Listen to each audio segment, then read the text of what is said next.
Je vais choisir le métier d'assistant social, pharmacienne d'industrie, avocat fiscaliste, formation d'ingénieur civil, pour être policier, donc chef d'entreprise, psychologue. Ouais, voilà, après grimper.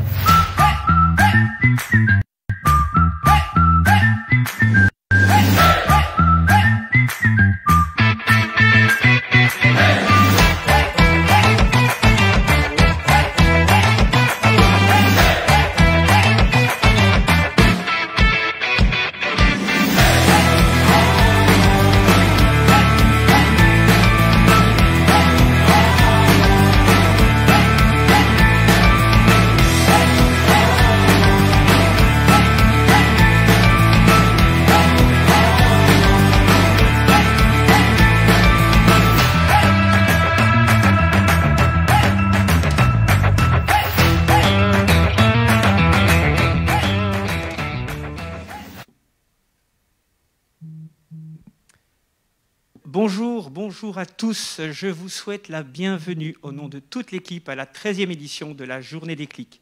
Édition particulière cette année, au vu de la situation, une édition virtuelle avec un programme particulièrement riche. Alors pourquoi faire simple quand on peut faire compliqué? Nous avons la chance de pouvoir vous proposer plus de 150 capsules vidéo sur notre site www.journéedesclics.be, ainsi que des ateliers, vous pouvez encore vous y inscrire, et des rencontres avec des professionnels. Et en plus de tout cela, nous avons la chance d'accueillir ici, à Bruxelles Environnement, donc dans le bâtiment Lebel, des invités particulièrement intéressants. Je cède tout de suite la parole à notre animateur du jour, Walid. Merci Nordine, président de cette magnifique ASBL, Journée des clics, 2 jours pour susciter la passion, pour inspirer les talents de demain. Vous l'avez dit, 150 professionnels qui sont prêtés au jeu, qui ont parlé avec leur cœur, de leur passion, de leur métier, de leur travail. Alors personnellement, le mot travail, je ne l'utilise pas pour des raisons simples et étymologiques. C'est un mot qui signifie torture. Donc on va parler de passion plutôt. Voilà, si on entre dans l'étymologie même du même travail, du mot travail, c'est ce que ça veut dire. Donc on va parler de passion, on va parler de gens inspirants qui vont comme ça semer leur passion et donner envie. Vous aurez l'occasion effectivement de poser vos questions aussi, puisque vous nous suivez en direct sur les réseaux sociaux, sur Facebook, sur YouTube, et il y a un numéro de téléphone également qui est à votre disposition. Donc n'hésitez pas à participer. Il n'y a pas de bêtes questions, comme on dit à l'école. Susciter l'envie, créer des passions, c'est ce que nous allons tenter de faire à travers à la fois des ateliers disponibles ici, à travers des rencontres avec les professionnels, et des rencontres qu'on va faire à travers des débats aussi, des échanges. Et pour commencer, on va aller à la base, à la source, l'école, l'enseignement. Petit tour de table pour rencontrer ceux et celles qui vont participer à ce premier débat. À côté de moi, Caroline Désir. Bonjour Caroline. Bonjour. Alors, dites-nous un petit peu quelle est votre fonction, comme ça on décrit très rapidement. Je suis ministre de l'Éducation. Ministre de l'Éducation. À vos côtés, il y a Nordine Benganem. Alors Nordine, vous êtes enseignant. J'enseigne en secondaire et à la haute école. Quelle matière? Les sciences éco, la compta et l'informatique. Voilà, que des chiffres. C'est pas mal. À vos côtés, Valérie Glatini. Bonjour. Bonjour, vous êtes ministre de l'Enseignement supérieur, du sport, de l'aide à la jeunesse, hôpitaux universitaires, recherche scientifique, promotion de Bruxelles, je crois que j'en ai oublié aucune, maison de justice. Voilà, voilà on a tout. Et directrice d'école. Oui, Iman Kenfaoui, directrice de l'Institut Marie-Stella à Laken, école secondaire. Voilà, l'enseignement, je le disais, c'est la source, c'est la base, c'est là où on est censé découvrir un petit peu sa passion, c'est là où on est inspiré d'abord par des rencontres, celles de professeurs. Et justement, il y en a ici présents avec nous, des étudiants également qu'on peut saluer, qui viennent de l'Institut des Filles de Marie, c'est ça, à Saint-Gilles. À Saint-Gilles, pardon, tant pour moi. L'Institut des Filles de Marie à Saint-Gilles. Voilà. Tout à fait. On va d'abord s'intéresser au ministre. Mesdames, quelle formation vous avez suivie? Parce que pour être ministre, j'imagine qu'il n'y a pas un parcours en particulier. C'est aussi une vocation. Caroline, Valérie, qui souhaite commencer à répondre? Alors moi, je suis juriste de formation, donc je ne me destinais pas du tout à faire de la politique. Chez moi, ça n'a pas été une vocation. Je pensais plutôt être avocate. Tout droit. Toi, voilà. Et donc, il n'y a pas de parcours d'études particulier pour faire de la politique. C'est d'ailleurs important que ce soit comme ça, parce que c'est important que dans nos parlements, il y ait des personnes qui représentent absolument tout le monde dans la société. Et donc, c'est important qu'il y ait des gens qui exercent au préalable des professions tout à fait différentes. Et donc, tous les parcours d'études, tous les types d'orientation peuvent mener à faire de la politique. Ce qui est important pour faire de la politique, c'est d'avoir envie de s'engager et d'essayer de faire changer les choses. Voilà. J'imagine que c'est la même chose pour vous, Valérie. Pour vous, le parcours? Oui, moi je ne suis pas juriste, je suis philosophe, mais en effet, je confirme, il n'y a pas vraiment de parcours type. Et je pense surtout ce qu'il faut garder à l'esprit, c'est que toute personne qui a envie de s'engager devrait pouvoir le faire, quel que soit son parcours, mais surtout garder à l'esprit que c'est aussi un mandat qui nous est donné par d'autres, par des citoyens, et que ce mandat-là, il est limité, il a un début, une fin, et donc il appartient à chacun ensuite de pouvoir décider s'il trouve que telle et telle personne a fait un bon travail ou pas. Et donc il faut garder à l'esprit que le mieux, c'est toujours d'envisager une charge ministérielle ou une responsabilité politique comme quelque chose de temporaire, où on nous demande de nous occuper de la chose publique pendant un certain temps. Alors, comment est-ce que vous décririez en 3 mots votre métier? Est-ce que c'est d'abord... vous parliez d'engagement. Est-ce que c'est une passion, une vocation, l'envie d'être présente, de penser la chose politique, penser le monde de demain, être citoyen engagé? Comment est né le déclic?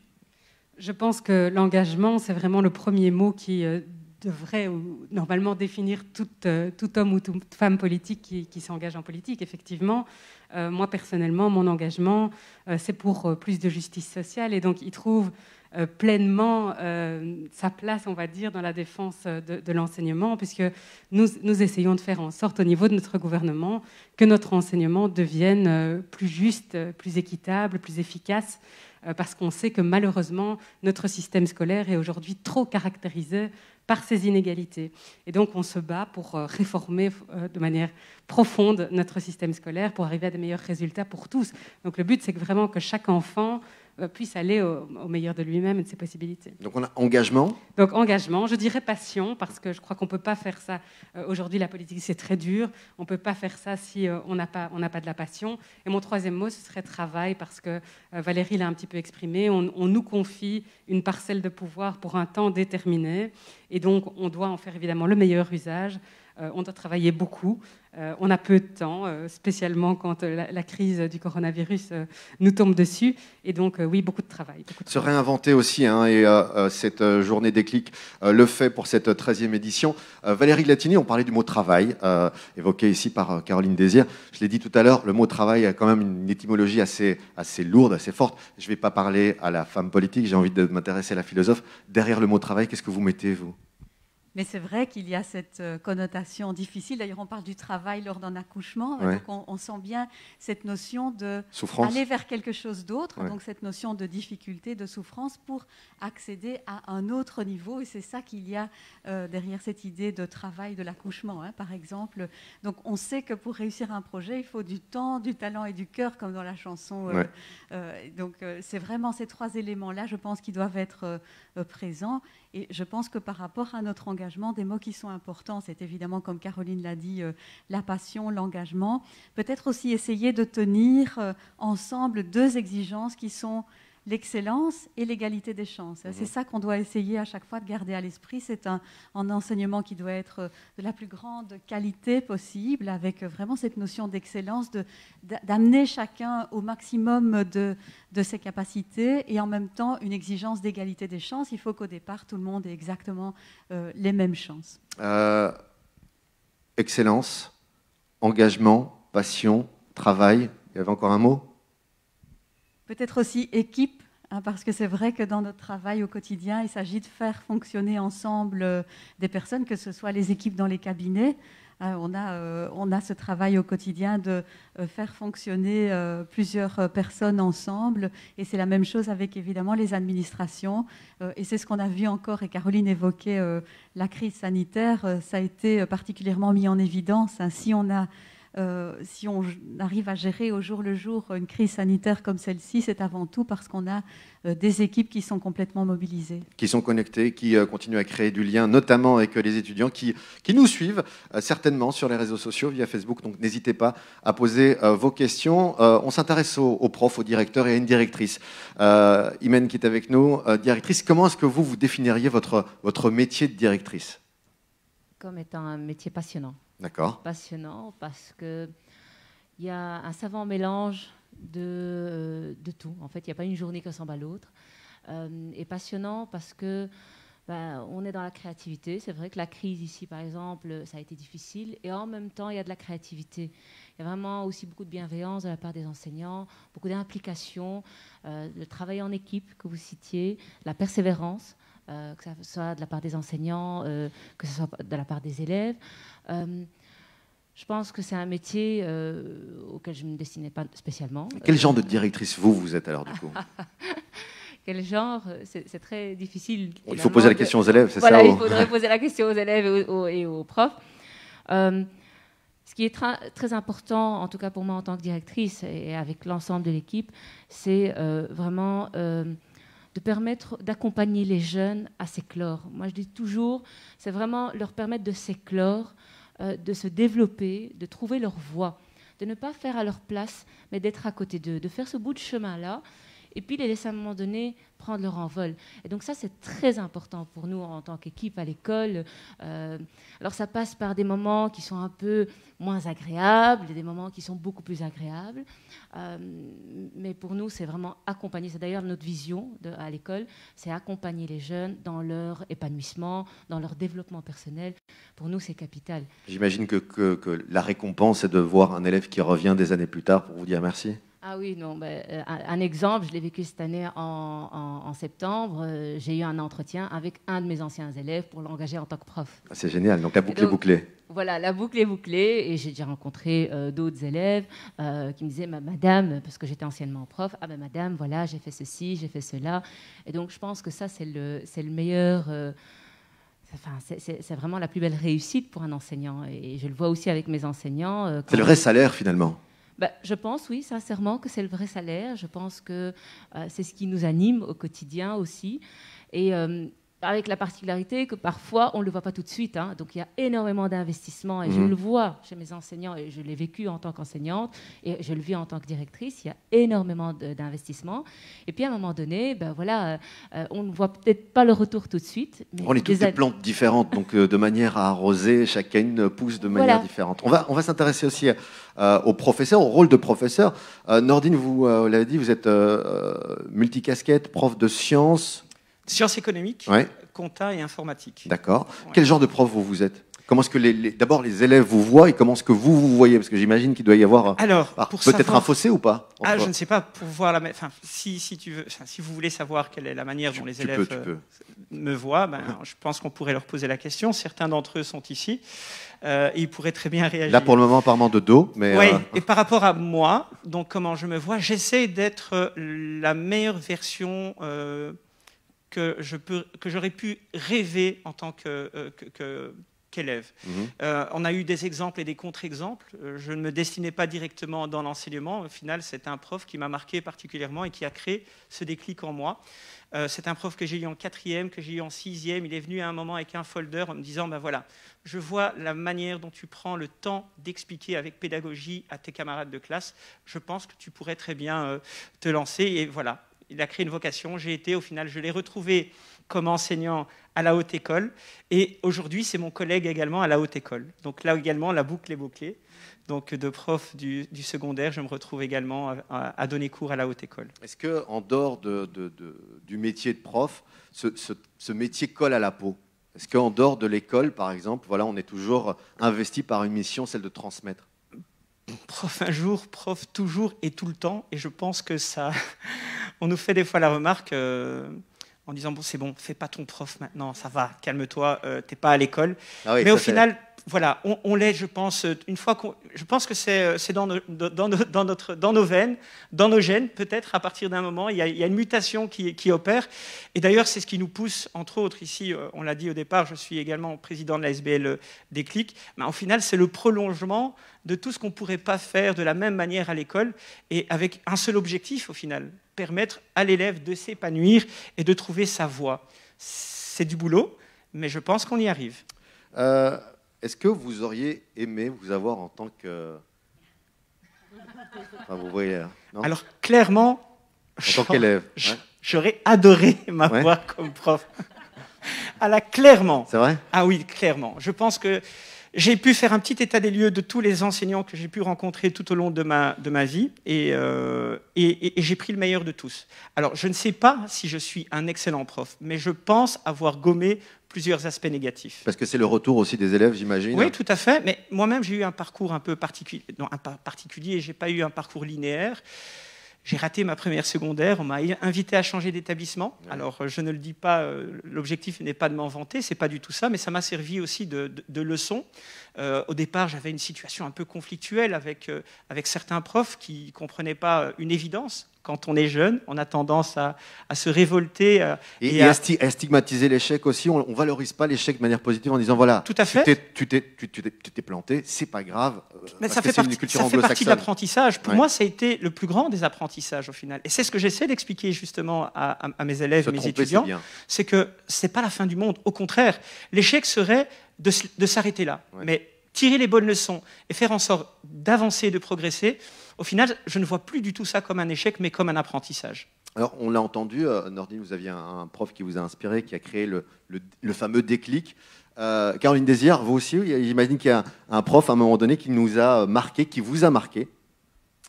Oui, moi, comme je vous dis, je n'ai pas eu une vocation précoce pour la politique, plutôt au contraire. Donc, je dis ça aussi pour rassurer peut-être les élèves pour qui ce n'est pas une évidence ce qu'ils vont faire. Vous étiez une bonne élève.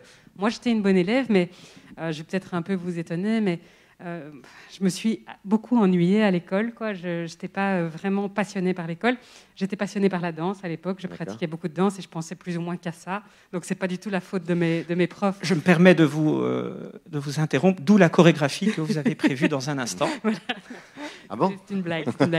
Mais donc, on me dit que non, ce n'est pas une blague. J'ai passé beaucoup de temps à rêver d'autres choses que l'école, je dois dire, et donc ce n'était pas du tout de la faute de Mais l'école permet de rêver aussi, c'est ça. Voilà, et donc pour répondre à votre question, il y a des profs qui m'ont marqué, évidemment, ouais. Heureusement, on avait quand même quelques pépites, mais ils m'ont surtout marqué en général par des choses qu'on faisait à côté de l'école, des profs qui nous emmenaient au théâtre, des voyages scolaires qu'on a fait, des fêtes du lycée. Enfin, moi, j'aimais bien la vie scolaire. C'est l'ensemble des profs. Mais c'est vrai que le fait d'être dans une classe pendant 8 heures par jour, moi, j'aimais pas tellement cette façon d'être très statique et de recevoir du savoir. Mais l'école est en train de beaucoup évoluer aussi par rapport à ça. Je pense que voilà, c'est difficile pour beaucoup d'élèves de rester comme ça assis sur une chaise. Valérie Glattini, vous, un prof qui vous a marqué, qui vous a emmené vers ce que vous êtes devenu.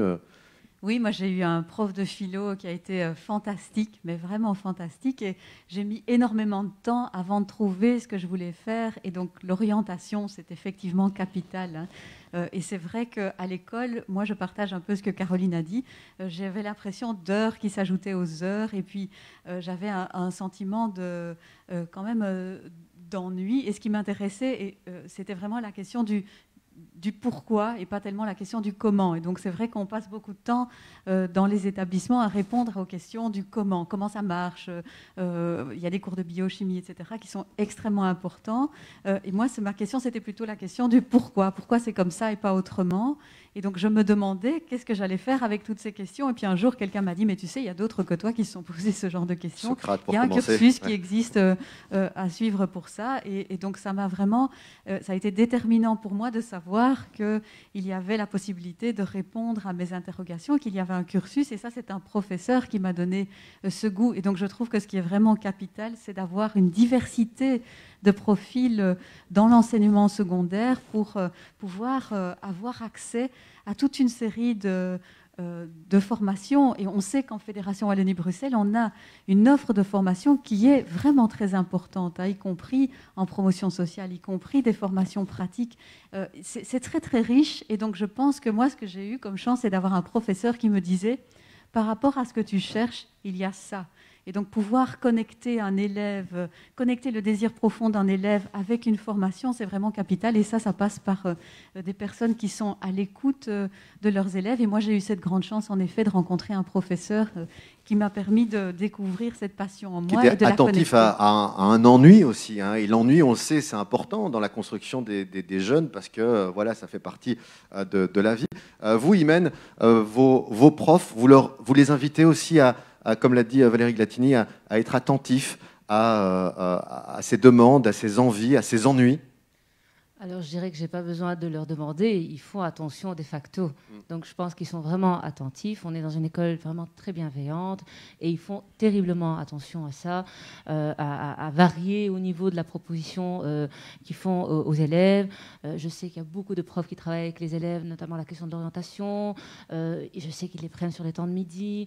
Il y a énormément d'échanges, que ce soit de manière formelle ou informelle.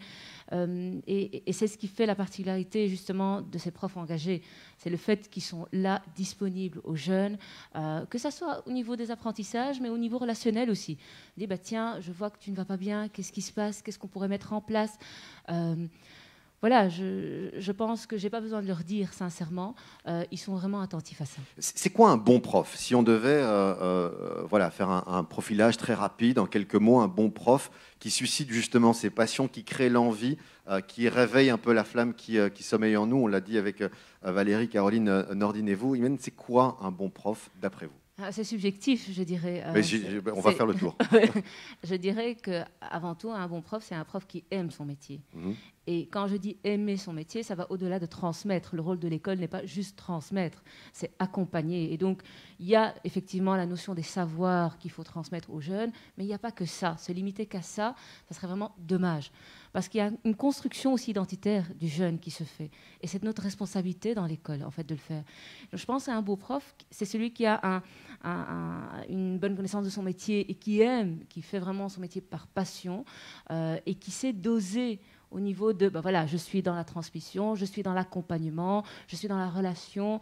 Donc, pour moi, c'est peut-être ça la définition que j'aurais du bon prof. Un prof convaincant, c'est un prof convaincu, en gros, c'est ça? Tout à fait, voilà. Je pense. Valérie, pour vous, la définition d'un bon prof, si vous deviez aujourd'hui la définir, stricto sensu, en quelques mots, ce serait? Oui, je pense que c'est un prof qui donne envie, qui se dit, qui permet de se dire, après le cours, tiens, j'ai envie d'aller plus loin. Et je pense que ça, c'est vraiment capital. C'est vraiment cette envie qu'il peut donner à un élève ou à un étudiant de continuer dans le cursus qui est proposé. Nordine, un bon prof pour vous, c'est vous, j'imagine? Je ne sais pas. Non, je pense que j'essaie de me rapprocher de cet idéal. Mais je pense qu'un bon prof, c'est effectivement une personne qui arrive à créer une motivation dans la bienveillance et qui arrive à faire en sorte que l'élève s'épanouisse dans ce qu'il est. Et l'objectif n'est pas de modeler un élève, mais de l'accompagner et de faire en sorte qu'il soit la meilleure version de lui-même. Est-ce qu'un prof se met en danger? Est-ce qu'un prof se met en danger, par exemple, de sa manière d'apprendre? Est-ce que d'année en année, il faut à un moment donné observer le monde qui change, la manière d'apprendre change aussi? Est-ce qu'à un moment, voilà, il y a une remise en question des profs Systématique, clairement, systématiquement. Donc maintenant, ça fait quand même 20 ans que je suis dans l'enseignement. On n'enseigne pas de la même manière. Absolument pas. Qu'est-ce qui a changé pour vous? La société a changé, les jeunes ont changé, nous avons changé, les outils ont changé. Donc c'est multifactoriel, tout a changé au final. Et ce qui se passe, c'est qu'au final, nous ne préparons pas les élèves à vivre dans l'avenir. On les prépare à aujourd'hui, mais aujourd'hui, c'est déjà trop tard. Ouais. Donc c'est presque une question philosophique au final, non ? On y est, on s'en rapproche. Donc au final, on doit leur permettre d'apprendre à apprendre et de pouvoir s'adapter dans n'importe quelle situation. C'est ça au final. On leur donne des clés pour pouvoir poursuivre. S'adapter. Pour vous, Caroline Désir, le profil d'un bon prof? Mais tout à fait dans la même lignée, je suis complètement d'accord avec ce qui vient d'être dit. Je pense qu'un bon prof, c'est un prof qui va rendre ses élèves curieux et débrouillards. Ça veut dire qu'il va leur donner des outils en fait pour décoder le monde. Aujourd'hui, on a sans doute moins besoin de transmettre purement des savoirs, puisqu'il suffit de googliser n'importe quoi pour avoir accès à une information super multiple. Par contre, il faut pouvoir décoder cette information, et là, le rôle des enseignants est effectivement fondamental. Après avoir fait le tour de ces quelques questions, je vous propose de jouer, parce que c'est bien de jouer aussi, c'est bien de jouer, on s'amuse. Du gai savoir, ça nous permet aussi de découvrir un peu ce que vous pensez aussi de l'enseignement aujourd'hui. Action ou vérité? Bon, c'est simple, je dis action ou vérité, vous choisissez une ou l'autre. Qui souhaite commencer? Vous battez pas. Vous battez pas, je vais vous donner des petits panneaux. Est-ce qu'on peut les faire passer? Donc chacun un panneau, action ou vérité. On va démarrer par... Honneur aux dames, je dirais. Mais on va commencer par vous, Nordine, du coup. Alors, c'est parti. Nordine, action ou vérité? Je suis plutôt dans l'action. Dans l'action. Dans l'action, donc vous allez venir choisir un petit mot qui se trouve ici. Ok. Besoin de mon micro ou pas? Vous pouvez garder votre micro. Okay. Parce qu'on va en avoir... Vous piochez un mot. Non, ça c'est... Voilà, un mot, voilà, parfait. Quel est ce mot? Vous ne le dites pas. Vous ne le dites pas. Et vous allez donc le dessiner. D'accord. Juste là, et on va tenter de le découvrir. Merci. Alors, professeur au tableau, c'est parti. Alors, Nordine. Je tiens à préciser quand même quelque chose. Je ne suis pas prof de dessin. Ça risque d'être... Mais ça, on le verra dans un instant, vous inquiétez pas. Vous n'avez pas besoin de nous l'expliquer, on verra, à mon avis. Maintenant, essayez de dessiner le fameux mot que vous avez entre les mains. Et okay. Vous avez quelques secondes pour le faire. D'accord. Alors, est-ce que vous voyez ou pas? Non, vous voyez rien là pour le moment. Attendez, vous allez voir ça dans un instant. Hop. Chut. On dit parfois que une image vaut 1000 mots. L'enseignement à distance, là? Ah, est-ce qu'on peut peut-être davantage voir? On voit peut-être pas ce qu'il y a. On va peut-être zoomer un peu pour voir votre dessin. Picasso est jaloux, je vous avouerai. Cours en ligne, peut-être? Alors, on a quoi? Cours en ligne? Cours en ligne. Alors, on n'est pas très loin. Alors, j'ai l'impression que c'est une prison. Je ne sais pas pourquoi. Mais il ne faut pas écrire. Hein. Non, voilà. Je n'écris pas. Il y a toujours, voilà, prison qui ferme, c'est une école qui s'ouvre, comme disait l'autre. On dit zoom, quelqu'un dit zoom, j'ai entendu zoom, c'est ça? Oui. Alors, zoom qui dit zoom, dit... Distanciel. Distanciel, qui dit distanciel, dit... Regardez, vidéoconférence. Vidéoconférence, et oui. donc, c'est devenu un peu la norme aujourd'hui. On a parlé de télétravail. C'était sa fête d'ailleurs le 1er mai, la fête du télétravail. Télétravail, c'est vrai que c'est devenu un petit peu la norme. Il y a aussi... on y est quand même. On y est. Bon, on a mis du temps. Hein, je ne cacherai pas que c'était... Mais c'est bien. Il y a de l'idée. Certaines personnes ont une mauvaise vue, simplement. Alors c'est vrai que le télétravail, c'est devenu, on l'a entendu, c'est devenu un des mots valises qu'on utilise depuis longtemps. Il y a aussi une fracture numérique. Imen, j'imagine que voilà, au sein de l'école, il a fallu se réadapter, se réinventer, proposer. Tout le monde n'était pas équipé. Comment est-ce qu'à un moment donné, voilà, ce télétravail s'est mis pratiquement en forme? Alors, l'hybridation, en tout cas pour l'enseignement, on parle essentiellement d'hybridation plutôt que de télétravail. C'est vrai qu'il y avait une fracture numérique qui s'est manifestée très très vite au premier confinement, le mois de mars. Alors très vite, on a essayé évidemment de faire avec les moyens du bord et on a travaillé aussi en collaboration avec Nordine pour l'objectif 100. Donc on a donné des PC, on a repris des PC de l'école et on a donné aux élèves. J'imagine que ça se poursuit, ça, Nordine? Parce que je trouve que l'opération était... Alors, malheureusement, ça ne se poursuit pas parce qu'il faut des moyens. Donc voilà. Il faut des moyens, il manque des PC. Nous avons pu effectivement, dès le début du confinement, nous étions face à une situation... qui nous a complètement submergés. Et nous avons commencé d'abord tout petit, enfin vraiment à notre niveau, à essayer d'aider les étudiants de notre école. Et au final, nous l'avons élargi. Nous avons effectivement développé Objectif 100 PC avec l'ID et Circular Brussels. Et nous avons pu aider jusqu'à présent. Nous avons pu donner gratuitement 750 PC portables. C'est immense. Ouais. Et au final, c'est rien du tout. Ouais. C'est une goutte d'eau par rapport à l'immensité. Déjà... Mais voilà, ici, on a pu faire en sorte d'avoir du matériel et d'offrir du matériel, 750 PC, avec tous les logiciels dedans, et qu'on a été livré au final dans les écoles et auprès des élèves. Effectivement, et donc il y a eu ce volet, effectivement, on a travaillé sur l'urgence, et puis dès la reprise, on a vraiment travaillé sur quelque chose de beaucoup structurel. Et donc on a fait des collaborations, notamment avec Molengeek, pour disposer de PC qu'on a mis en prêt pour les élèves. Il y a aussi des PC qu'on a reçus de l'administration, on a reçu 10, mais bon, voilà, ça peut aider. Et ce qu'on a fait aussi avec l'équipe, c'est créer des espaces-temps où les élèves pourraient venir à l'école et disposer du matériel informatique, le cas échéant. Je pense qu'il y a eu cet aspect-là. Et puis, il y a un autre aspect, c'est au travail de l'hybridation.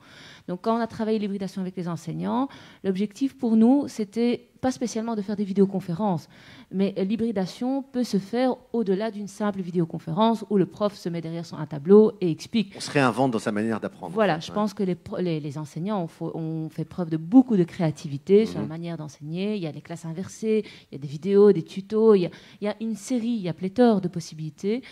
Et donc, on a travaillé vraiment à partir de là, et je pense que ça a permis aux profs de se réinventer, de se questionner. Je pense qu'il y avait cette fracture-là qu'on a gérée vraiment avec les élèves, avec les parents. Puis, il y a eu la fracture aussi dans le chef du corps professoral. Il y a des enseignants qui n'étaient pas spécialement à l'aise avec le numérique.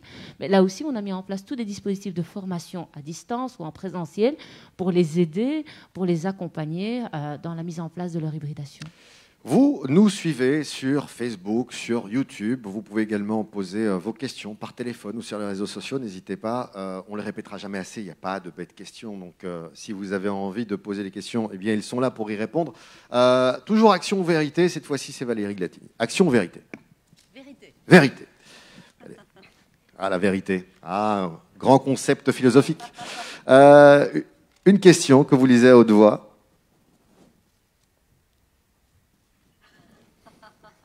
Alors, on veut découvrir la question. Si vous avez l'occasion de faire n'importe quoi dans votre école sans vous faire prendre, que feriez-vous? Mettez-vous à l'aise d'abord. Ça, c'est vraiment, je vais mettre Caroline dans l'embarras. Mais après, elle devra faire une circulaire pour dire que non, c'est bien interdit.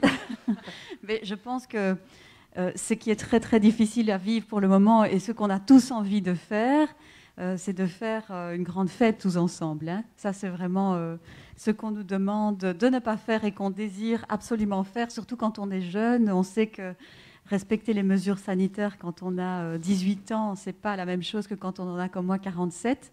Et donc, c'est évidemment beaucoup plus difficile. Donc oui, si j'avais l'occasion de faire quelque chose sans me faire prendre, je ferais probablement quelque chose avec mes amis. Et donc, on lance un appel aux jeunes, évidemment, pour qu'ils ne le fassent pas encore, parce que la vaccination progresse et on va bientôt pouvoir y arriver. Mais on comprendrait évidemment ce besoin qu'ils ont de pouvoir se retrouver et de pouvoir faire la fête ensemble. La jeunesse, c'est aussi un peu la transgression. C'est un peu le côté rebelle. C'est un peu repousser les limites de ce qu'on nous propose pour réinventer le monde de demain, Valérie. Oui, et je suis vraiment très positivement étonnée quand je vois les jeunes respecter les règles sanitaires comme ils le font. Parce qu'on met toujours en évidence ce qui ne va pas, mais la grande majorité des jeunes respectent les règles. Et pourquoi? Parce qu'on leur rappelle le sens des règles. Le sens des règles, c'est un appel à leur sens de la solidarité, c'est respecter le fait que quand on respecte les règles, on protège les parents, les grands-parents, et donc ils font preuve d'un grand sens de la solidarité et d'un esprit civique que je pense qu'il faut vraiment saluer. Action ou vérité, Nordine? Moi, c'est déjà fait. C'est vrai. Et donc, je pense qu'une personne va danser, une personne à ma gauche. Eh bien, on va demander à Imen. Action ou vérité? Vérité. Vérité. Même chose, une question, on y répond.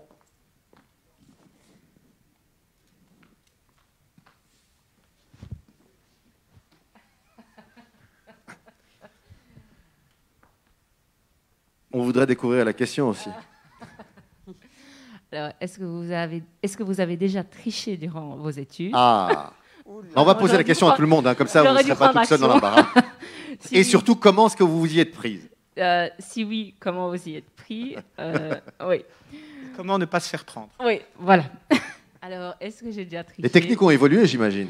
Oui, effectivement, j'ai appris beaucoup de mes élèves. C'est Sincèrement, vrai? quand j'étais prof... Allez, juste pour savoir, pour ma propre curiosité, la dernière technique de triche en vogue pour le moment, c'est? En tout cas, quand j'étais enseignante, Ouais. celle que j'ai découverte et que j'étais vraiment stupéfaite, Ouais. et j'ai même félicité le jeune parce que je trouvais que ça avait fait preuve de terriblement de créativité. Ouais.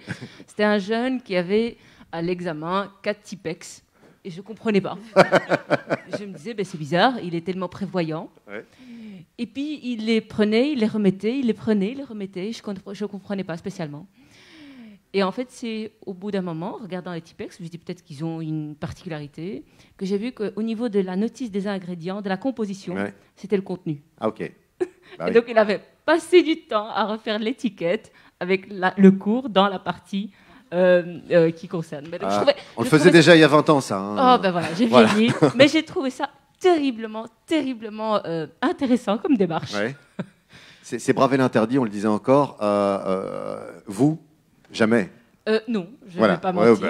bah, non, jamais. J'ai dit que j'allais dire vérité. Ben oui, effectivement, je me souviens très bien. C'est honteux, c'est honteux. Non, je le reconnais, j'ai le courage de le reconnaître. Je me souviens très bien, c'était... et d'ailleurs, ça fait écho à ce que vous disiez, c'est la question du sens. Donc, on nous demandait en maths, j'étais pas spécialement forte en maths, de connaître par cœur des formules, et je ne comprenais pas pourquoi on devait les connaître par cœur, en fait. Je ne voyais pas très bien le sens en me disant, mais à terme, finalement, elles sont disponibles. Quel est l'intérêt d'eux? Et puis, qu'est-ce qu'on évalue? Est-ce que le résultat, est-ce que ma connaissance par cœur d'une formule, que dès que j'aurai terminé l'examen, voilà, on a tous probablement étudié et juste en quittant la salle de cours, appuyer sur le bouton effacer. Attendez, on vérifie. A carré plus B carré. Non, mais non, il ne faut pas me redire. D'accord. Et donc voilà, et comment je me suis prise, je me souviens, c'était dans une calculatrice et j'avais écrit au crayon sur la calculatrice pour le relief. Voilà, je suis honnête. Et vous vous êtes fait prendre ou pas? Non. Ça tombe bien, le prof qui vous donnait l'examen ce jour-là est là avec nous. Caroline Désir, action ou vérité? Vérité. Vérité. Même chose, une question. Évidemment, personne ne va aller au tableau. Hein. Je me suis fait avoir. Alors, Évidemment, c'est plutôt une question pour un prof que je ne suis pas. Donc ça, mais vous auriez pu être voilà. prof. Avez-vous déjà fait quelque chose de gênant ou de bizarre pour paraître cool au regard de vos étudiants? Alors ça ou de vos élèves? ça peut s'adapter à votre métier de ministre. Alors je réfléchis, est-ce que j'ai déjà fait des choses gênantes pour être cool? Danser, par exemple. Oui, ça peut m'arriver sur un malentendu. Oui, j'ai rien qui me vient à l'esprit, je suis désolée. Bizarre. Mais il y a des moments de vie, c'est ça l'école, c'est aussi la vie. Ça passe par des gaffes qui deviennent des moments de rencontre aussi, Nordine. Oui, clairement. Et ces moments-là, au final, rappellent aussi aux élèves que nous avons dans nous que nous sommes humains, que nous ne sommes pas parfaits. Et je pense que c'est important aussi ça crée aussi une certaine cohésion et une convivialité. Et c'est important de créer cette relation-là avec les jeunes. Et donc là, j'ai laissé suffisamment de temps à Caroline de trouver... J'essaie de me rappeler parce que j'ai sûrement fait des trucs bizarres, y compris en allant rendre des visites dans les écoles. Vous savez, j'essaye d'aller régulièrement visiter les écoles. Et donc, pour rebondir quand même sur la danse, on a été là pendant cette période de crise Covid avec un épidémiologiste, Emmanuel André, et Vince dans une école pour parler de la crise. Et effectivement, ils avaient préparé une petite chorégraphie. Et j'ai pas pu m'empêcher de me joindre à eux. Mais je ne sais pas si c'était gênant, sans doute un peu. Mais voilà. Quand on prend du plaisir, il n'y a pas de gêne. Hein, Voilà. C'est d'ailleurs ce qu'on dit. De toute façon, il faut bien avoir un petit peu d'autodérision. Je crois que c'est important aussi de ne pas se prendre clairement. trop au sérieux. On est déjà très sérieux. Tiens, au vu de la crise sanitaire, est-ce que vous avez réadapté votre manière de travailler, d'enseigner? Oui. Ouais. Oui, clairement. On ne donne pas cours de la même manière. Je pense qu'on essaie d'aller aussi à l'essentiel. Et l'objectif aussi, il y a certaines choses que je permets plus facilement que je ne permettais pas de la même manière. C'est déjà le fait de permettre aux jeunes de se parler, de se rencontrer. Au final, ils n'ont pas l'occasion de se voir forcément ailleurs. Et donc, à ce niveau-là, je suis un peu plus cool. On va dire que je leur permets de... Et alors, j'essaie aussi de... On parlait là tout à l'heure d'hybridation, donc il y a aussi des rendez-vous qui se faisaient en ligne et tout le monde n'est pas équipé de la même manière. Ça veut dire qu'à un moment, et tout le monde n'a pas le même espace et la même ambiance de travail. On peut peut-être expliquer ce que c'est que le mot hybridation, parce que voilà, final, ça paraît très abstrait. C'est la combinaison entre des cours en présentiel à l'école et des cours à distance. D'accord ? Les cours à distance peuvent se faire en utilisant le matériel informatique, ou bien ce sont des exercices qu'on peut donner aux élèves et permettre leur donner un rendez-vous, on va dire, à distance pour pouvoir répondre aux questions ou leur expliquer la matière. Voilà. Maintenant, certains n'ont pas forcément une ambiance de travail pour pouvoir le faire correctement. Et donc ici, avec bienveillance et de manière discrète, on essaie de repérer ces élèves-là pour malgré tout les accompagner et faire en sorte qu'ils comprennent la matière. Comme le disait Iman tout à l'heure, vous les invitez à l'école pour venir travailler dans un cadre qui leur permet justement de pouvoir s'adapter. Effectivement, donc là, en tant que directrice, c'est clair que piloter une institution scolaire en temps de Covid ou en temps de crise n'est pas la même chose que piloter une institution scolaire en temps normal. Donc, il faut se dire qu'en tant que direction, il y a les acteurs, il y a plusieurs acteurs. Il y a les parents, il y a les enfants, enfin les élèves, les adultes de l'école, l'équipe éducative. Il y a l'externe, l'administration, les différentes injonctions qu'on reçoit aussi. Et je pense qu'effectivement, il faut adapter son management à ce moment-là et la manière de gérer à ce moment-là. Je pense que ce qui est très important, c'est d'être à l'écoute des difficultés que rencontre tout un chacun pour pouvoir l'accompagner. Parfois, il y a des pistes de solutions. Parfois, voilà, on se réunit, on se dit, OK, comment on fait? Ici, par exemple, pour la session d'examen, il y a un groupe de travail. On a travaillé dès le mois de janvier sur comment on va mettre en place quelque chose de viable, ne sachant pas où est-ce qu'on va ensemble, sachant qu'on est dans de l'incertitude. Avec l'équipe, on a mis en place un système de dispense et les élèves ont été mis au courant dès janvier de la situation et les parents aussi. Donc, prendre le temps aussi d'expliquer aux parents. Mais comment expliquer aux parents dans un contexte de crise? On a fait des soirées de vidéoconférence avec les parents. Donc, je pense que ce qui est très important, c'est d'être à l'écoute de ce qui émane des acteurs, dit OK, comment on va composer? Ça ne va pas plaire à tout le monde. Ça aussi, il faut pouvoir le gérer et dire oui, il y aura des mécontents. En tant que direction, il faut pouvoir l'encaisser, pouvoir dire on compose avec. Psychologiquement, il y a un impact aussi chez les jeunes. Avec cette crise, ça, on le voit au quotidien. Il y a un décrochage aussi qui est là sur la table, qui est un autre défi, j'imagine, quand on est directrice, quand on est prof, quand on est ministre, c'est faire face à ces questions. Alors c'est vrai qu'on voit beaucoup de choses négatives. On parle de beaucoup de choses négatives, mais si on devait tirer des enseignements positifs, parce que je pense que c'est important aussi quand on vit ce genre de situation, de ne pas s'attacher aux choses négatives, mais se dire tiens, qu'est-ce qu'on peut tirer comme expérience positive pour aller de l'avant? Qu'est-ce qu'on tire de positif de cette expérience, de cette crise sanitaire qui nous est tombée dessus il y a presque 2 ans maintenant? Je pense qu'il y a des élèves qui se sont retrouvés dans l'enseignement à distance. Il y a vraiment des élèves qui se sont épanouis là-dedans et qui ont trouvé vraiment, finalement, l'école ne correspondait pas à leur mode de fonctionnement et ils ont trouvé leur voie. Et il y a des élèves, effectivement, qui sont venus me voir en me disant, Madame, ou bien qu'on a discuté en conseil de classe, Madame, je décroche, j'ai des difficultés.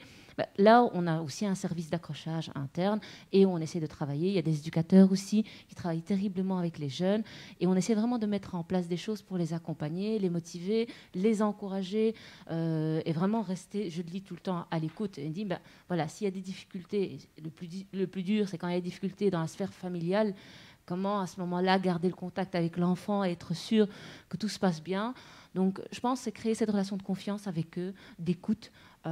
C'est ce qui a vraiment été l'avantage de la crise, sincèrement, c'est le bon numérique que, en tout cas dans mon école, l'équipe a fait. Vraiment, tout le monde s'y est mis, c'est rentré un peu dans les mœurs et je trouve que c'est un plus. Ça ne doit pas être que du numérique, mais je pense que le fait qu'on a fait vraiment un pas important vers l'intégration des outils et du numérique a été quelque chose de très important. Même le vocable, on fait un Zoom, on fait un Teams. Oui, Caroline, le positif de cette crise dans l'enseignement, dans la manière d'entrevoir le futur? Mais je dirais, d'abord, je suis tout à fait d'accord avec Iman, ça nous a permis de faire un bond au niveau de la stratégie numérique. Pas toujours comme on l'avait imaginé d'ailleurs, mais ça a quelque part obligé les profs les plus éloignés du numérique à sauter dedans, à pieds joints, ils n'ont pas eu le choix. Et je dirais même que ça a permis aux élèves de s'y mettre, parce qu'on a toujours un peu l'impression que les élèves, ils sont nés avec un smartphone dans les mains et ils maîtrisent tout, mais en fait, je l'ai vécu moi-même avec mon propre fils, c'est pas pour ça qu'ils savent utiliser un traitement de texte, qu'ils ont une adresse email, et donc ils ont aussi dû se mettre à travailler avec des ordinateurs. C'est pas quelque chose qui était si inné, et d'ailleurs certains élèves nous ont demandé des formations. Et comment tout ça, on fait pour imprimer Voilà, ouais. Oui, ils étaient un peu perdus. Donc là-dessus, c'est sûr qu'il y a un bond de géant qui a été fait, Alors sans doute on aura tous marre des Teams, des Zooms, du télétravail et tout ça dans les prochains mois, mais c'est vrai qu'on ne doit pas perdre ça. Et je dirais que l'autre point positif que je vois dans cette crise, c'est que ça nous aura bousculé beaucoup dans le monde de l'éducation. L'enseignement, c'est quand même... c'est un gros paquebot, c'est pas toujours facile de faire changer les mentalités, il faut le reconnaître, c'est pas évident. Ici, il y a beaucoup de certitudes qui ont été bousculées quand même. La relation entre les enseignants et les profs a fondamentalement changé, Iman l'a dit.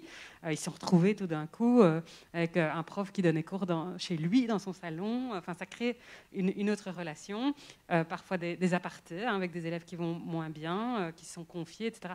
Donc ça a fort changé la relation, ça je pense que c'est certain. Et alors il y a d'autres choses comme notre relation dans l'enseignement, à l'échec scolaire, au redoublement, aux évaluations.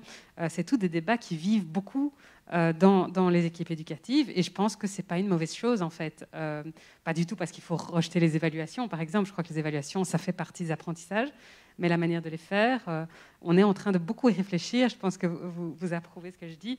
On voit tous les débats que ça nourrit dans la société. Il faut vivre une expérience pour pouvoir se nourrir de cette expérience, pour avancer. En tout cas, on est bien décidé aussi à tirer les leçons de tout ça avec l'administration, avec l'inspection de l'enseignement, parce qu'on a vécu un vrai bouleversement. Et pour plein d'aspects, ça a été très négatif, et notamment... ça vient encore creuser les inégalités scolaires qui étaient déjà très problématiques. Donc, évidemment qu'on aurait préféré se passer de cette crise, mais il faut aussi essayer d'en tirer des enseignements positifs. Ça me paraît clair. Le positif, Nordine. Le positif, il y a déjà beaucoup de choses qui ont été dites par Iman et Caroline, et je ne peux qu'aller dans leur sens. Maintenant, il y a aussi des élèves qui réclament le présentiel. Et pas uniquement pour être à l'école, parce que le relationnel est aussi fondamental. Et je pense qu'on avait tendance aussi à le sous-estimer. C'est vrai que si on regarde, il y a 2 ans, c'est vrai qu'un jeune avait plutôt tendance à vouloir et à rechercher le fait de s'isoler dans sa chambre, alors qu'ici, au final, ils se rendent compte que ça ne remplace pas tout. C'est un élément parmi d'autres, et que les relations humaines sont fondamentales. Et je pense que ce n'est pas rien comme apprentissage. Valérie. Oui, je pense qu'il y a énormément de choses qui se sont produites qui sont quand même positives. Le basculement vers l'enseignement à distance, ce n'était pas un choix idéologique, c'était la seule chose qu'on pouvait faire pour encore avoir des apprentissages. Et ce qu'on a découvert à la fin de l'année dernière et encore à la session de janvier, par exemple, c'est, on nous a dit qu'il y a une légère hausse de la réussite, c'est certainement dû à la triche. Je ne crois pas, parce que je crois qu'il y a énormément de professeurs qui ont inventé de nouvelles façons d'interroger et beaucoup plus basées sur la collaboration entre les étudiants. On sait que quand on est derrière un ordinateur, on peut se faire aider de ses camarades d'auditoire, par exemple, c'est une évidence. Et il y a beaucoup de professeurs qui ont choisi de valoriser ça, de valoriser la collaboration finalement entre étudiants. C'est intelligent, évidemment, c'est une autre façon d'interroger. C'est vraiment des cours à livre ouvert qui permettent de mettre davantage l'accent sur la réflexion et moins sur le contenu, le rendu, comme vous disiez, étudier par cœur des formules de chimie ou de mathématiques, par exemple. Quel est le sens de cela? Eh bien, interroger à livre ouvert, par exemple, est très intéressant. Une autre chose positive qu'on a relevée, c'est aussi les aides à la réussite. Ça a été mentionné par Caroline. C'est vrai que dans l'enseignement supérieur, on a cette image du prof ex cathedra qui fait un cours comme ça, et puis les étudiants reçoivent le savoir qui leur est dispensé du haut vers le bas, comme ça. Et ce qu'on a vu avec cette crise, c'était beaucoup plus des professeurs qui étaient à l'écoute des difficultés de leurs étudiants, qui faisaient des aides à la réussite, en particulier pour les bac 1, ceux dont on sait que le passage a été brutal. L'entrée dans l'enseignement supérieur se fait derrière un ordinateur, et on sait que les codes de l'enseignement supérieur, ça ne s'apprend pas derrière un ordinateur, ça s'apprend par les contacts avec les copains, avec les profs, etc. Et donc on a vu des profs contacter leurs étudiants pour s'enquérir d'un problème particulier. Il y a même une université qui, à partir du moment où un étudiant n'avait pas atteint une certaine cote, spontanément prenait contact avec l'étudiant pour connaître les raisons de sa difficulté. L'école qui se réinvente donc à travers vos témoignages, l'école qui se cherche aussi à travers cette crise. On apprend tous les jours, essayer de tirer le positif de ce que nous subissons, de ce que nous vivons aujourd'hui. On va reprendre avec Valérie. Vous avez choisi tout à l'heure vérité. Ce sera maintenant action. Ah. Soyez contents, c'est bien l'action aussi. Un mot. Non, ça c'est une phrase. Voilà, vous ne le dites pas, vous allez au tableau. Ah, je l'ai déjà eu, c'est télétravail. Ah, on l'a déjà eu, ah, il l'a remis, donc c'était télétravail. Tac, voilà, on en choisit un autre. Vous ne le dites pas, vous allez au tableau.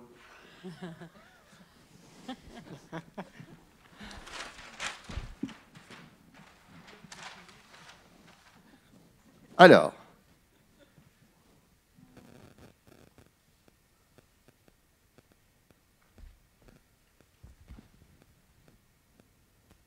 un smiley. Vous pouvez essayer de trouver, hein, si vous le souhaitez. Donc une personne triste devant un frigo. Non, un livre, un bouquin. On ne peut pas écrire. Le principe du dessin, c'est que du dessin. L'imagination, la créativité. Et là, on découvre Valérie Glatini, qui est gauchère, donc. Bon, la personne n'est vraiment pas contente. Alors, on voit un livre. C'est un livre? C'est des livres, d'accord. Des livres. C'est un smiley fâché, furieux, mécontent. C'est un bébé. C'est un bébé? C'est un jeune, ok. Drôle de manière de dessiner les jeunes, hein, je pense qu'ils sont. Ok. Il n'est pas content, ok. C'est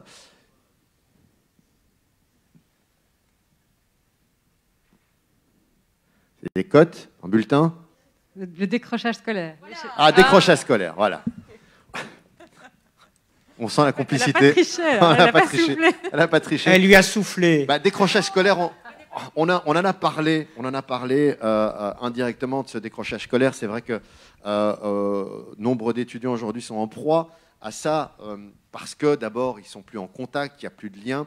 Le lien à l'école, c'est important. Comment est-ce qu'on le garde, comment est-ce qu'on le crée? Parce que j'imagine qu'après l'école, ben voilà, chacun a sa vie, chaque prof va qu'à ses occupations. Comment est-ce qu'on garde le contact? En étant présent avec eux, même à distance. Donc, c'est-à-dire, allez, il y a le métier de prof a changé, hein, avec clairement. Hein, on a une autre relation. Les élèves ont notre numéro de téléphone. Nous sommes avec eux sur WhatsApp, ce qui était impensable il n'y a pas si longtemps que ça au final. Et au final, ils nous contactent sur le groupe, mais ils nous contactent aussi en privé lorsqu'il y a des difficultés. Et nous-mêmes, au final, on garde une relation et il n'y a plus d'heures. On ne se limite plus à 8, 16 heures. À tout moment, lorsqu'un élève a des difficultés, il peut... Alors, il n'y a pas que des avantages à cela. Hein. Je sais que certains collègues ont tendance à bien insister sur le fait que, voilà, à partir de telle heure, si vous voulez me contacter, vous me contactez par mail. Mais je pense que c'est important de laisser cette porte et même cette fenêtre parce que, ben voilà, lorsqu'un élève ne se sent pas bien, lorsqu'un élève est dépassé, lorsqu'un élève décroche, ben, c'est pas facile d'en parler, c'est pas facile de le partager. Et au final, si à un moment il ressent le besoin de communiquer, de le dire, ben, on doit pouvoir l'accueillir et l'entendre. Je pense que c'est fondamental. Entendre la détresse, voilà, ça vient pas tout le temps de la part des jeunes. Il faut pouvoir être attentif à ça. Il y a une manière de faire en particulier. Est-ce qu'il y a un conseil que vous donneriez, je sais pas moi, aux étudiants qui sont un peu en détresse, en souffrance? Dire qu'on ne sait pas, c'est pas honteux finalement. Je pense que c'est jamais évident d'accueillir la détresse d'un jeune ou même d'un adulte. Hein. Ce n'est jamais évident. En tout cas, personnellement, je trouve que dans la fonction, c'est pas toujours évident. Il faut pouvoir accueillir, mais garder aussi cette espèce de distance pour pouvoir accompagner la personne. Je pense que d'abord, et j'ai accueilli dans mon bureau, je pense à deux jeunes filles qui sont venues me voir en me disant, madame, en 6e technique, madame, c'est intenable, je n'arrive plus, c'est plus possible pour moi. Donc vraiment faire le bout de chemin avec cette jeune fille et dire, tiens, écoute, il te reste autant de semaines. Tiens bon, de quoi aurais-tu besoin? Comment on peut t'aider? Qu'est-ce qu'on peut mettre en place?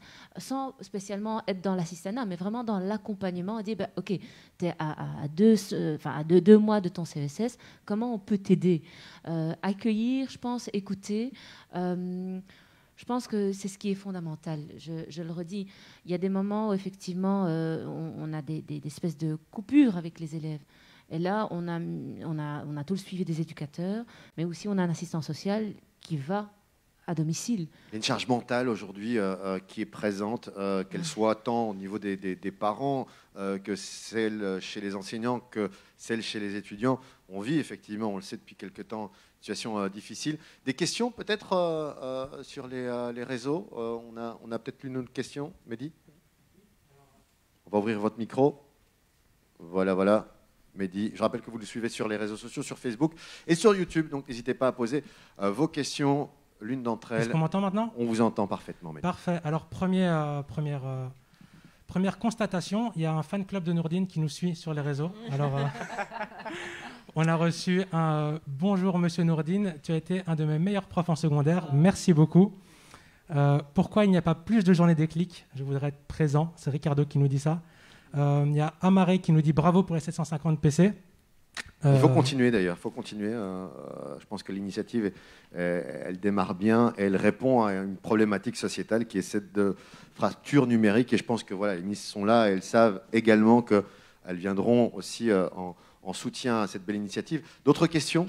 Alors, pour poser une vraie question du coup, même s'il y a encore des remarques du fan club, on va passer à la question. C'est une question pour Iman.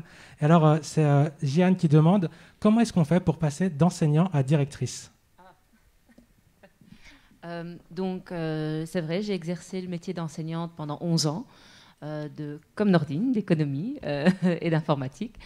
Et j'ai fait par la suite une formation de direction. Donc il y a des modules de formation de direction qu'il faut suivre. Et à partir du moment où on les suit, on peut postuler. Je pense que le décret a changé entre-temps. Et donc, il faut avoir travaillé 3 ans, il me semble, de mémoire dans l'enseignement, avoir un titre de capacité, enfin un titre pédagogique. Et au premier appel, mais au deuxième appel, je pense qu'il ne faut plus. À ce moment-là, on peut devenir direction. Attention, il y a une distinction à faire entre les réseaux. Dans le réseau catholique, enfin dans le libre, qu'il soit confessionnel ou non confessionnel, là, c'est un appel à candidat, voilà, et on postule. Dans l'officiel, il me semble, enfin, je ne suis pas sûre, mais je pense que c'est un système d'ancienneté ou de... Non, c'est une désignation, il me semble. C'est aussi un appel à candidature. Ok, je ne connais pas, j'ai toujours évolué dans le livre confessionnel. Et donc, voilà. Et puis, il faut surtout... être passionné, j'imagine. Passionné et engagé et voilà. Vouloir aller vers ça. Oui. J'ai une question, si je peux me permettre, Iman. Alors, on se connaît, ça fait déjà pas mal de temps, et je sais que tu aimais particulièrement te retrouver face aux élèves et enseigner. Être directeur et directrice, dans ton cas, c'est un autre job. Alors, ça vient peut-être rapidement, mais en fait, j'ai fait des études plutôt orientées en sciences de gestion. Donc, moi, je faisais un DEA en sciences de gestion à Solvay. Et puis, j'ai découvert Scola. Je ne sais pas si vous connaissez le programme Scola. Et j'ai été dans 3 écoles. Et je me suis dit à ce moment-là, oups, il y a quelque chose qui ne va pas. Et je me suis dit, je vais faire un engagement sociétal d'1 année. Je vais aller enseigner dans une école difficile. Et c'est bon, comme ça, j'aurai fait ma part d'engagement sociétal. Et je suis tombée amoureuse, en fait, de l'enseignement. Donc, j'ai adoré mes années. J'étais dans une école en encadrement différencié classe 1. J'ai adoré ces années dans l'enseignement. Ce n'était pas simple, ce n'était pas facile. Et puis, voilà, petit à petit, je me suis dit, il faut changer le système. Il y a quelque chose qui ne va pas dans le système. Comment je vais faire en sorte de faire pousser les lignes ? J'ai fait conseillère pédagogique au secrétariat général de l'enseignement catholique pendant 6 ans. Là, j'accompagnais des profs, j'accompagnais des directions. On disait, allez, là, on va encore faire bouger le système. Et puis, à un moment donné, je me suis dit, j'ai envie, peut-être moi, de m'impliquer davantage et de faire bouger encore ce système. Et donc, j'ai postulé directrice. Voilà, je pense que c'était vraiment cette volonté de dire comment arrêter ces inégalités, comment faire en sorte que le système bouge et comment bouger les lignes. Alors, je ne dis pas que c'est facile, c'est difficile, vous le disiez vous-même, ce n'est pas toujours évident, c'est un paquebot. Mais un petit pas, la théorie des petits pas, je me dis, ça peut aider. Mais c'est vraiment cette logique de comment faire avancer, comment donner la même chance à tous les enfants, en fait. Ça a été votre déclic, et avec un mot qu'on a retrouvé tout au long de ces rencontres, le mot engagement, c'est important, l'engagement qui détermine aussi, et qui est un peu le moteur derrière de votre envie de vous dépasser, de reculer, de faire avancer ses limites. Action. Oui. Oui, bien sûr. Avec un mot que vous allez piocher et que vous allez plus mauvaise que toi. Dessiner. Non, je pense que c'est pas possible. Attention, on va faire un peu de place. Vous avez le mot Et on va tenter de le découvrir avec vous. Ok.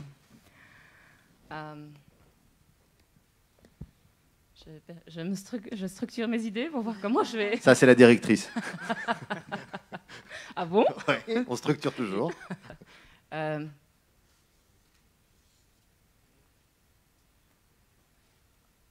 oiseau.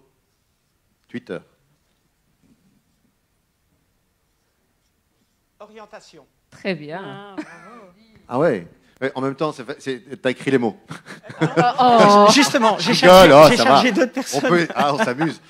Orientation. C'est vrai que ça, l'école, c'est important. C'est fondamental. Aujourd'hui, c'est une métaphore, mais à l'époque, c'est vrai qu'en parlant d'orientation, on prenait sa voiture, on avait ses plans, on tournait en rond.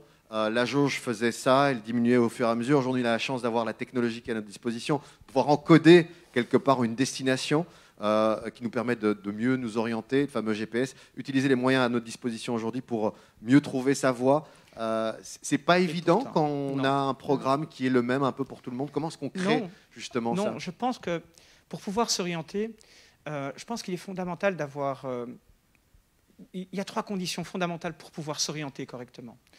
La première, c'est se connaître. Et les jeunes ne se connaissent pas. Et ça prend du temps.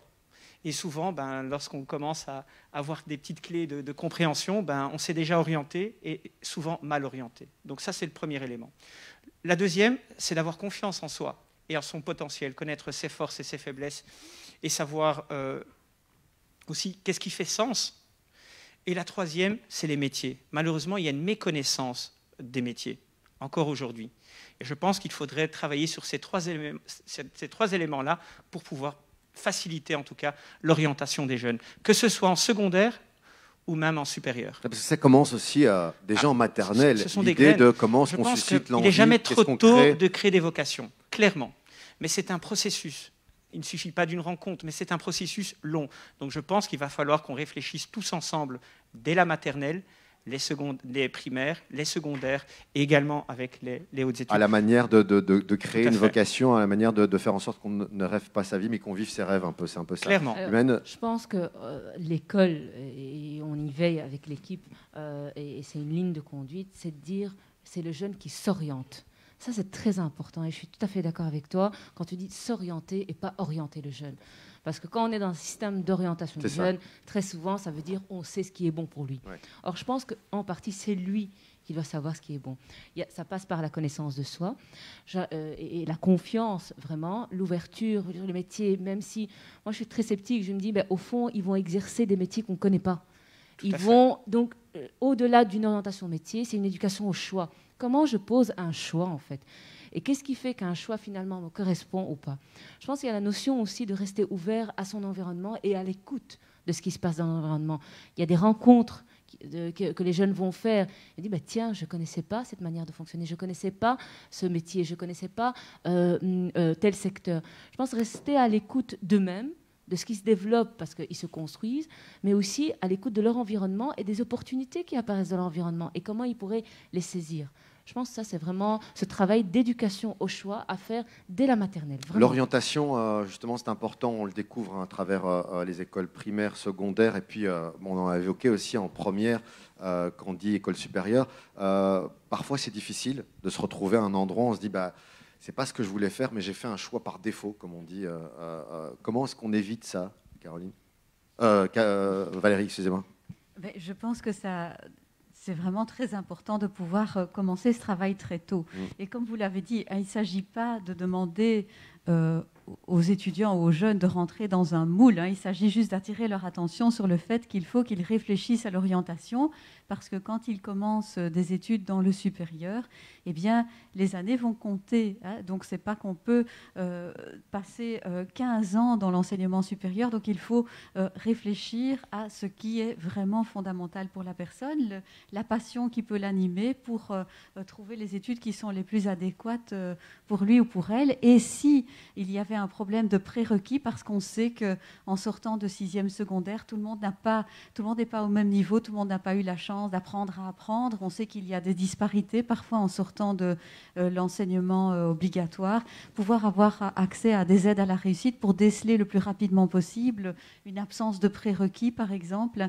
Pouvoir travailler sur des faiblesses pour pouvoir aller décrocher un diplôme, parce que je pense que ce qui nous anime tous ici, c'est d'essayer de faire en sorte qu'il y ait un maximum d'étudiants qui sortent avec un diplôme de l'enseignement supérieur, que ce soit un diplôme de l'université, d'une haute école, d'un établissement de promotion sociale, puisqu'on nous avons une grande richesse de formation dans l'enseignement supérieur en Fédération Wallonie-Bruxelles, pouvoir montrer à un étudiant toute cette richesse de formation qui existe pour qu'il puisse trouver ce qui va l'accrocher et qu'il puisse à la fin sortir avec un diplôme, parce qu'on connaît l'importance décisive d'être détenteur d'un diplôme pour pouvoir s'insérer dans la vie professionnelle. Et c'est un relais en plus, on passe de primaire en secondaire et puis ça passe aux études supérieures. C'est important dès le départ de créer ça. Oui, pour nous, c'est un chantier prioritaire. Vous avez entendu Valérie, on travaille toutes les deux là-dessus. Dans l'enseignement obligatoire, c'est absolument fondamental parce qu'on le sait malheureusement aujourd'hui, beaucoup trop de jeunes sont orientés par défaut. Ils sont en fait orientés de force suite à un échec scolaire vers des filières qu'ils n'ont pas toujours choisies. Et donc ça, c'est vraiment notre problème fondamental. Avec le pacte pour un enseignement d'excellence sur lequel nous sommes en train de travailler, on va revoir complètement le parcours d'apprentissage des élèves depuis les maternelles jusqu'à la 3e secondaire. Le but, c'est vraiment de se dire comment on va faire pour que l'école réponde mieux aux enjeux de formation des futurs citoyens du 21e siècle. C'est vraiment la question fondamentale. Mais on va vraiment consacrer de l'énergie à mieux orienter aussi tout au long de ce parcours. Depuis la maternelle, comme on l'a dit, c'est fondamental, avec aussi des semaines qui seront consacrées à l'orientation vers la 3e secondaire, au moment où il faudra justement faire le choix de filière. Ce qui est essentiel, c'est que les jeunes apprennent à se connaître, à connaître ce qu'ils aiment, à connaître quels sont leurs points forts aussi, puisque tous les jeunes ont des points forts. Et c'est pour ça que dans ce nouveau parcours, ce qui est très intéressant, c'est qu'on va leur permettre depuis le plus jeune âge de toucher à beaucoup plus de disciplines. On a développé ce parcours en imaginant qu'on y ajoute des disciplines artistiques, technologiques, scientifiques, etc., pour que chacun finalement puisse trouver une place dans cet enseignement. Tout le monde n'a pas le même type d'intelligence et c'est important que les élèves ils puissent y toucher avant. Je vais donner un exemple très concret. On ne peut pas demander à un élève de faire un choix positif vers des filières comme l'électricité si jamais de sa vie, il a pu toucher à quoi que ce soit qui s'y rapporte. Et donc, le but, c'est vraiment qu'à 14 ans, 15 ans, les élèves, plutôt 15 ans, ce sera après la 3e, les élèves soient suffisamment armés, outillés pour poser des choix positifs vers les orientations. Je le dis parce que c'est très très important aussi qu'on revalorise beaucoup mieux les filières du qualifiant, parce que, on le disait, c'est difficile d'orienter des élèves vers des métiers dont on ne connaît même pas tout aujourd'hui. Il n'y a pas un seul modèle de réussite. Mais ce qui est sûr, c'est qu'il y a des métiers du futur, et notamment des métiers manuels. Je pense par exemple à la construction, en lien avec les enjeux climatiques qui vont être très très importants, qui vont être porteurs d'emploi et qu'on va devoir valoriser, par exemple. Et donc, cette orientation tout au long du parcours scolaire, elle est absolument fondamentale et on va y travailler dès l'entrée en vigueur du tronc commun en 2022. Alors, pour clôturer, un dernier mot. Vous êtes des modèles, chacune inspirants, des déclics, vous en avez eu. Alors, quels conseils vous pourriez donner aux étudiants qui nous regardent en cette matinée pédagogique ou presque? Quel conseil vous pourrez donner ou quel a été votre déclic pour devenir la personne passionnée, inspirante que vous êtes? Imen. Je pense qu'être à l'écoute de soi-même, de son environnement et surtout aimer vraiment ce qu'on fait. C'est vraiment être animé par une passion, par dire, tiens, au final, il y a un alignement entre ce que je suis et ce que je fais. S'écouter. S'écouter et écouter son environnement. Caroline. Mais vraiment assez bien dans le même sens qu'Iman. Je pense qu'il faut se comprendre, il faut apprendre à se connaître et puis surtout, quand on a trouvé sa voie, il faut le faire à fond parce qu'aujourd'hui, il faut être bon dans ce qu'on fait et ça n'est qu'en étant en accord vraiment avec ce qu'on est profondément qu'on peut se dépasser, je crois. Et donc vraiment, le conseil, c'est soyez à l'écoute de vous-même et allez-y à fond. Avec beaucoup de bienveillance. Valérie? Se souvenir que la vie est très courte, donc oui, si on a envie de faire quelque chose, il faut y aller, ne pas hésiter, ne surtout pas attendre, parce qu'il y a plein de circonstances dans la vie qui font qu'on peut être empêché de faire ce qui nous anime vraiment, donc il faut être connecté à son désir profond. Ouais. Exact. Nordine? Soyez curieux, n'hésitez pas à multiplier les rencontres. Je pense qu'on peut apprendre de tout le monde. Au-delà du métier, les parcours sont intéressants. Et ensuite, essayer de faire quelque chose que l'on aime, parce qu'on est le plus efficace quand on aime ce que l'on fait. Voilà, cette journée déclic qui se poursuit dans un instant, dans une petite demi-heure, avec des entrepreneurs qui viendront nous parler de leur parcours avec passion, comme l'ont fait Caroline, comme l'a fait Nordine, Valérie et Iman, que je remercie. Vous pouvez les applaudir d'ailleurs.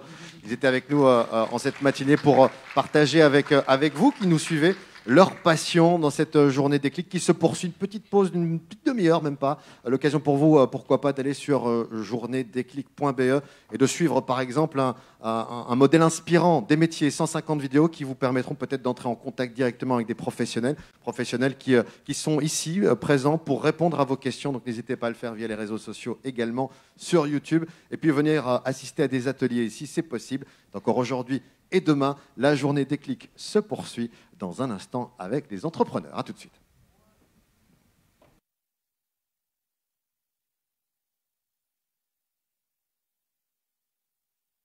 Je vais choisir le métier d'assistante sociale, pharmacienne d'industrie. Avocat fiscaliste. Formation d'ingénieur civil. Pour être policier, donc chef d'entreprise. Psychologue.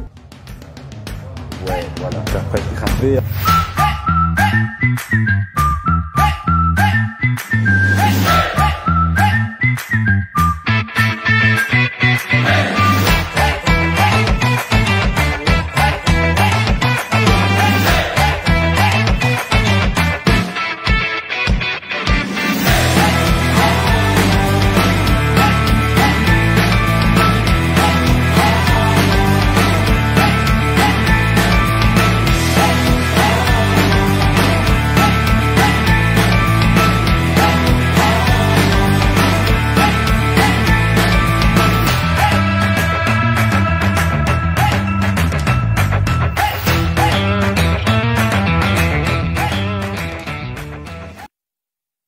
Je vais choisir le métier d'assistante sociale, pharmacienne d'industrie. Avocat fiscaliste. Formation d'ingénieur civil. Pour être policier, donc chef d'entreprise. Psychologue. Ouais, voilà, après grimper.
Aujourd'hui, on croise des professionnels, donc ils nous donnent de vrais témoignages, ils nous racontent leur parcours. C'est intéressant de voir un petit peu quel est leur avis, quel est leur parcours.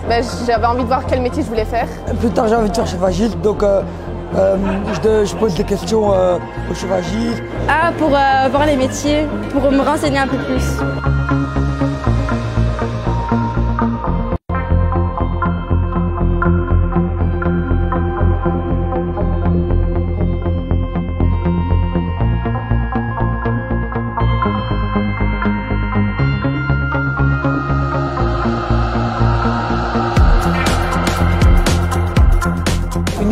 Ici avec des focus, des accents sur les métiers de la construction durable, sur l'économie circulaire, sur toute une série d'enjeux en matière d'alimentation durable. C'est une belle réussite. Déjà, je voulais faire kiné. Les métiers qui m'ont intéressé le plus, c'était l'informatique et les sciences éco. J'ai envie de faire informatique.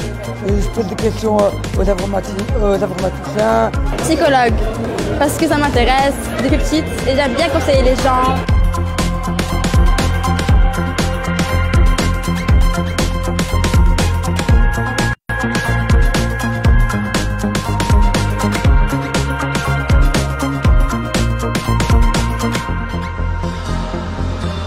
Il y a eu un réel échange entre le jeune et le professionnel.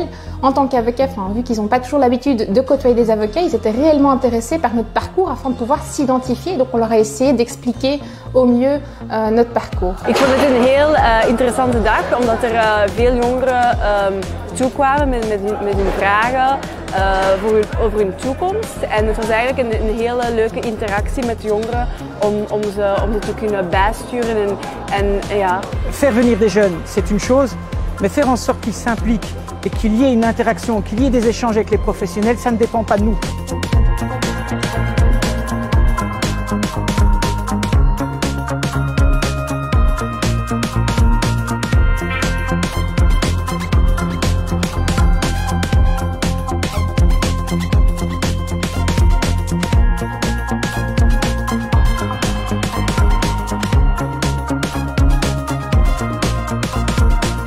Pour que nous puissions effectivement avoir l'ensemble des informations qui puissent nous inspirer. Il y a plusieurs stands et c'est bien parce qu'il y a plein de choix, je trouve. Et la comptabilité aussi, on va dire entre guillemets, terminer ma vie là-dedans car ça m'intéresse fortement. Et là, c'est effectivement une bonne opportunité que le Salon Déclic nous offre en tant que jeunes. Et là, on sent vraiment que c'est vrai et ça nous motive beaucoup plus.